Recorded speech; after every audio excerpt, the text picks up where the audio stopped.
I'm Mary King from wherethesideworkends.com. We're here at the beautiful Chaya Brasserie in Beverly Hills, California with marketing coordinator Sarah Baldoni.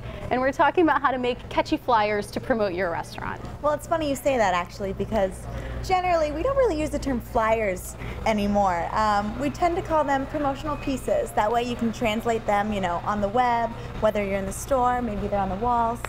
That's a good thing to keep in mind as well, that you want your images to be something that are going to translate not only on paper, but will translate to the web as well. Especially if you're paying for design services, you want to make sure that you're getting an image that you can use across multiple platforms, because that's what you're doing now. Absolutely, absolutely. Whether it's social media, Facebook has a huge impact, especially on restaurants these days. So where do you start when you're designing one of the promotional pieces for an upcoming event or something at your restaurant? Well, it always helps to know your brand.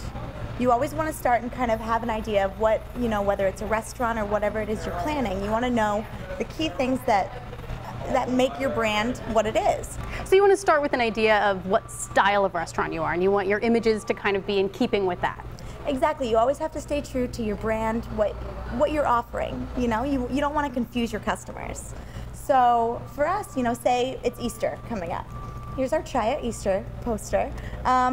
With Easter, you can really only do a couple things, whether it's a bunny or an egg. Or an egg, something like that. We wanted to do something a little bit different, so we have a beautiful Fabergé egg. Well, and at the Brasserie too, you have sort of a Japanese-French fusion going on. Exactly. So you've got a Fabergé egg, which is fabulous and wonderful, and you've got some very vibrant colors. So, I mean, you can keep it simple as well. You don't want your guests to be confused about what is this poster about. You want them to be thinking, oh, Valentine's Day is coming up. Exactly. Mother's Day is coming up. So, hearts, flowers, ties for Father's Day. You don't have to reinvent the wheel. Exactly. You don't want to have to do any extra work, basically.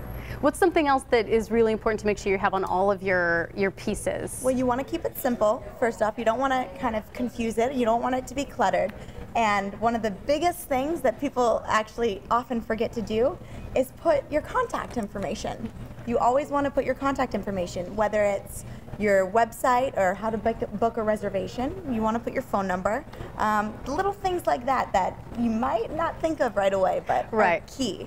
Well, and something that is helpful too, on all of your promotional pieces, you have sort of a standard block that just goes on the bottom of everything, so you don't have to think about it.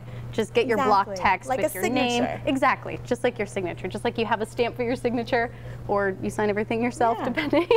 So I guess when you're looking at marketing your restaurant, especially if you're a new restaurant, starting right from the beginning, if you have the opportunity to take a meeting with a fabulous marketing coordinator or a restaurant PR firm, it would be a really great idea to help you establish your brand and know where to go from there moving forward.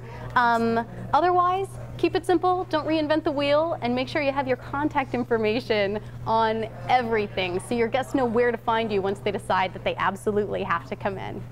I'm Mary King from wherethesideworkends.com with Sarah Baldoni, marketing coordinator at Chaya Brasserie, and we were just talking about some ways to make catchy flyers to promote your restaurant.